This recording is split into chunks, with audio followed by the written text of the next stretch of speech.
नमो नमः प्रिय विद्यार्थियों। आज के इस वीडियो में सप्तमी कक्षा के चतुर्थः पाठः हास्य बाल कवि सम्मेलनम के अभ्यास पर चर्चा करने जा रहा हूँ।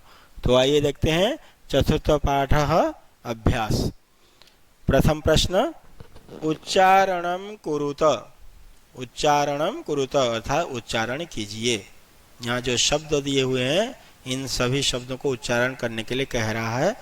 मैंने यहाँ पे मीनिंग भी लिख करके आप लोगों को बताया है बेटे, इनको जरूर याद कर लेना क्योंकि ये आगे आपको 8, 9, 10 क्लासों में बहुत काम आएंगे। ऊपरी ऊपर, नीचे ही नीचे, कदापि कभी भी, कुत्र कहाँ, अधः नीचे, बहि बाहर, अंतः अंदर, कदा कब, उच्च ही जोर से, अलम बस, पुनः फिर, एकदा एक बार। अभी दूसरे प्रश्न को देखते हैं। मंजुषातः अव्यय पदानि चित्वा वाक्यानि पूरयत। इस मंजुषा में से जो भी अव्यय दिए हुए हैं इन सभी अव्ययों को लेकर के वाक्य पूरा करने हैं। अलम बस, अंतः अंदर, बहि बाहर, अधः नीचे, ऊपरी ऊपर। वृक्षस्य डैश खगाः वसन्ति। वृक्षस्य पेड़ के डैश खगाः वसन्ति पेड़ के डैश पक्षी रहते हैं। तो ऊपर ही आ जाएगा, पेड़ के ऊपर पक्षी रहते हैं। डैश विवादेन, विवाद से बस कीजिए। अलम, अलम मतलब बस, विवाद से झगड़ा से बस कीजिए। वैसे अलम उपपद में आता है तो उपपद जब भी ये आएगा, अलम शब्द जब भी प्रयोग किया जाता है तब तृतीया विभक्ति लग जाते हैं। यहाँ विवाद शब्द है तो विवाद का रूप चलेंगे तो विवादेन तृतीया विभक्ति में। ग प्रश्न, वर्षा काले गृहात डैश माँ गच्छ। वर्षा काले बारिश के समय में गृहात घर से डैश मत जाओ। बही मतलब बाहर, बारिश के समय घर से बाहर मत जाओ। मंचस्य डैश श्रोतारः उपविष्टाः सन्ति। मंचस्य स्टेज, स्टेज के डैश श्रोता लोग बैठे हुए हैं या बैठे हैं। तो मंच के नीचे, स्टेज के नीचे सुनने वाले बैठे हैं। छात्राः विद्यालयस्य डैश प्रविशन्ति। छात्र विद्यालय के डैश प्रवेश कर रहे हैं। अंतः, अंतः मतलब अंदर। अब देखते हैं तृतीय प्रश्न, अशुद्धम पदम चिनुत। यहाँ जो पद लिखे हुए हैं इनमें से एक पद अशुद्ध है अर्थात रॉन्ग है, गलत है। तो उस पद को हमें अलग करके लिखना है। गमन्ति, यच्छन्ति। बेटे यहाँ पहला ही शब्द जो ना यही ऑड वन है। अब कैसे पता चला? यहाँ मूल धातु है गम। गम का जब हम रूप चलाते हैं, गमति गमतः गमन्ति रूप नहीं चलता है, गच्छति गच्छतः गच्छन्ति, इसीलिए ये अशुद्ध है। बाकी सब देखिए ठीक है। यच्छन्ति, पृच्छन्ति, धावन्ति, धाव धातु, पृच्छन्ति प्रच्छ धातु, यच्छन्ति में यच्छ धातु। ख को देखते हैं। रामेण, गृहेण, सर्पेण, गजेण। राम शब्द का जब हम रूप चलाते हैं तृतीया के वचन में रामेण बनता है। गृह शब्द का रूप चलाते हैं गृहेण, सर्प का रूप चलाते हैं तो सर्पेण, किंतु गज का जो रूप चलाएंगे गजो गजो गजाहा, गजम गजो गजान, गजे न, इस ण के जगह पे न आता है तो ये पद अशुद्ध है। और न कहाँ आता है, न कहाँ आता है, ये प्रश्न उठ जाता है। तो इसको थोड़ा बता देता हूँ मैं। जिस किसी शब्द में र, री की मात्रा या फिर षटकोण वाला श के बाद यदि न आ जाएगा न, तो उस न को अण में बदल देते हैं यहाँ पे। तो राम का रामेण ये र आ गया। गृहिण में री की मात्रा है, ये री आने पे री के बाद जब न आता है न को अण हो जाता है। सर्पिण में सर्प शब्द र इधर है तब भी न को अण, किंतु यहाँ पे र, श या री में से कोई भी अक्षर नहीं है, इसीलिए यहाँ पे गजेण नहीं बनेगा, गजे न बनना है। गजे न होता था तो शुद्ध हो जाता। अब देखिए ग प्रश्न, लतया, लता का तृतीया व्यक्ति का वचन लतया। रमया, रमा का तृतीया वचन। निशया, निशा का तृतीया वचन, किंतु यहाँ पे मातृ शब्द है, मातृ का रूप मातया नहीं बनता है, तृतीया के वचन में रूप बनता है मात्रा, इसीलिए ये अड़ुअन है, इसका रूप अलग चलता है बेटे। मातृ शब्द ऋकारांत, माता मातरो मातरः, मातरम मातरो मातृ ही, मात्रा मातृभ्य मातृ, तो मात्रा तृतीया में चलता है। घ प्रश्न, लते रमे माते प्रिय, लता का द्विवचन, रमा का द्विवचन, प्रिया का द्विवचन, किंतु मातृ का द्विवचन ऐसे नहीं चलता है, माता मातरौ चलता है, ऋकारांत शब्द है ये मातृ।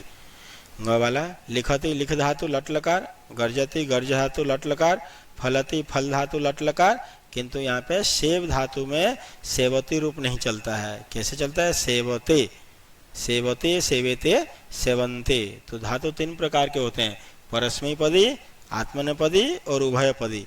परस्मैपदी जो पट के समान चलते हैं, आत्मनेपदी सेव अलग चलता है, सेवते, सेवेते, सेवंते, ये जो रूप चलता है वो आत्मनेपदी। और जिन धातुओं का रूप पट और सेव दोनों के समान चलता है वो होगा उभयपदी। चौथा प्रश्न, मंजुषातः समानार्थक पदानि चित्वा लिखत। इस मंजुषा में से समानार्थक पद लेकर के लिखना है। इधर ये लेफ्ट साइड में जो शब्द हैं इनका समानार्थक पद लिया है मैंने इस मंजुषा में से और ये उत्तर लिखे हैं। प्राप्य पाकर, तो इसका हो जाएगा लब्ध्वा पाकर। प्राप्य का मीनिंग भी पाकर, लब्ध्वा का मीनिंग भी पाकर। कुशलाः कुशल, कुशलाः कुशल, दक्षाः कुशल या दक्ष। हर्षस्य हर्ष का, खुशी का, प्रसन्नतायाः खुशी का। देहस्य देह शब्द षष्ठी एक वचन, शरीरस्य शरीर शब्द षष्ठी एक वचन।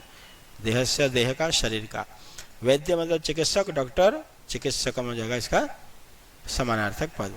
अब पांचवा प्रश्न देखते हैं। अधोलिखितानां प्रश्नानां उत्तराणि लिखत। अधोलिखितानां प्रश्नानां, नीचे लिखे प्रश्नों के उत्तरों को लिखिए। ये जितने प्रश्न हैं उनके उत्तर लिखना है। मंचे कति बाल कवयः उपविष्टाः सन्ति। मंचे मंच पर, कति बाल कवयः कितने बालक कवि, कितने छोटे छोटे कवि, उपविष्टाः सन्ति बैठे हुए हैं। तो यहाँ पे बेटे ये कहा है चत्वारः, ठीक है। चत्वारः एक पदेन उत्तरतः, वन वर्ड में आंसर देना है। ये जो अधोलिखितानां प्रश्नानां उत्तराणि एक पदेन आ जाएगा, यहाँ पे एक पदेन लिखा था, वन वर्ड में लिखना, ठीक है।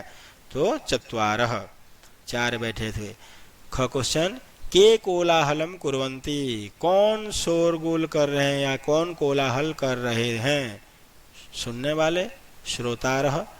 ये के में पूछा बहुवचन तो श्रोत्री का रूप चलाएंगे, पितृ की तरह पिता पितरो पितरः, श्रोता श्रोतारो श्रोतारः। ग प्रश्न, गजाधरः कम उद्देश्य काव्यम प्रस्तौति। जो गजाधर कवि था वह किसको आधार मानकर या किसके ऊपर उसने अपनी कविता प्रस्तुत करता है। तो आधुनिक वैद्यम, आजकल के डॉक्टर के ऊपर, आजकल के वैद्य चिकित्सक के ऊपर उसने अपनी कविता प्रस्तुत किया था। घ प्रश्न, तुंदिलः कस्य उपरि हस्तम आवर्तयति। तुंदिल मतलब जिसका तोंद निकला हुआ था, वही तुंदिल, पेटू, किसके ऊपर, हस्तम आवर्तयति हाथ घुमाता है। तो तुंदस्य, तुंद मतलब होता है पेट, तो अपने पेट के ऊपर वो हाथ घुमाता है। ग प्रश्न, लोके शरीर लोके पुनः पुनः कानि भवन्ति। लोके इस संसार में बार बार क्या होते रहते हैं, अर्थात शरीराणि मतलब शरीर बार बार आता है जाता है, बार बार शरीर का जन्म होता रहता है। किम कृत्वा घृतम पिबेत, क्या करके घी पीना चाहिए। पीने का मतलब यहाँ पे खाने अर्थ में, क्या करके हमें खूब घी खाना चाहिए। तो उत्तर आ जाएगा ऋणम। चारवाक ने बोला था ना, जो कवि था, तो वो बोला था ऋणम कृत्वा घृतम पिबेत, लोन लेकर के घी खाना चाहिए बोल करके कहा था। छठा प्रश्न, मंजुषातः पदानि चित्वा कथायाः पूर्तिम कुरुत। इस मंजुषा में से पदों को लेकर रिक्त स्थानों को पूरा करना है। जितने भी शब्द दिए हुए हैं इन सभी शब्दों की सहायता से रिक्त स्थान पूरा करना है। वैसे यहाँ पर बच्चों एक कहानी है, इस कहानी को हमें पूरा करना है। एक बार मीनिंग बता देता हूँ। जो शब्द दिए हुए हैं, नासिकायाम एव, नाक पर ही, बारंबारम बार बार, खड़गेन तलवार से, दूरम दूर, मित्रता मित्रता, मक्षिका मक्खी, व्यजनेन पंखे से, उपाविशत बैठ गई, छिन्ना कट गई, सुप्तः सोया हुआ, प्रियः प्यारा। पूरा एकस्य नृपस्य एकः डैश बानरः आसीत्। पहले एक राजा का एक डैश बानर था, एक बहुत प्यारा वानर था, बहुत ही प्रिय बंदर था।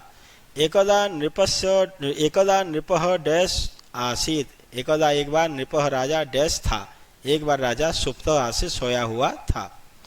वानरः डैश तम अभिजयत, वानरः बंदर तम उसको अभिजयत हवा कर रहा था। अब किससे हवा करेगा? पंखे से, तो हो जाएगा व्यजनेन, वानर पंखे से उसे हवा कर रहा था। तदैव एका डैश नृपस्य नासिकायाम उपाविशत, तदैव तभी एका एक डैश राजा के नाक पर बैठ गई, मक्खी, तभी एक मक्खी राजा के नाक पर बैठ गई।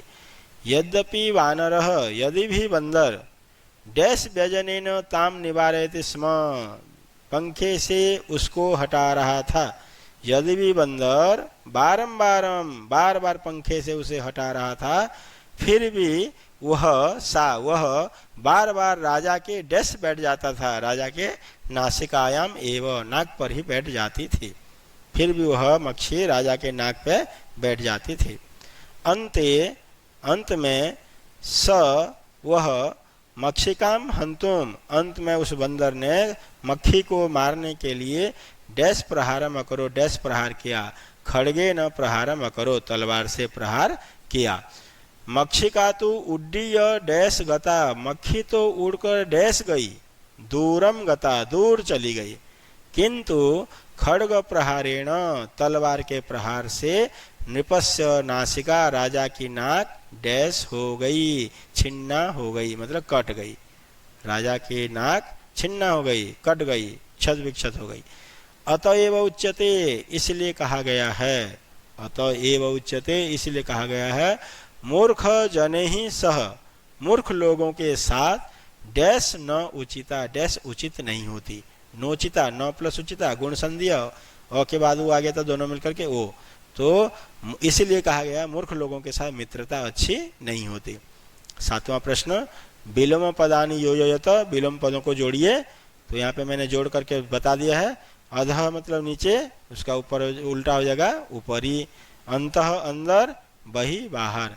दुर्बुद्धे दुष्ट बुद्धि, सुबुद्धे अच्छी बुद्धि वाले। उच्चे ही जोर से, नीचे ही नीचे मतलब कम या ऊपर नीचे, ये भी अर्थ हो सकता है यहाँ पे।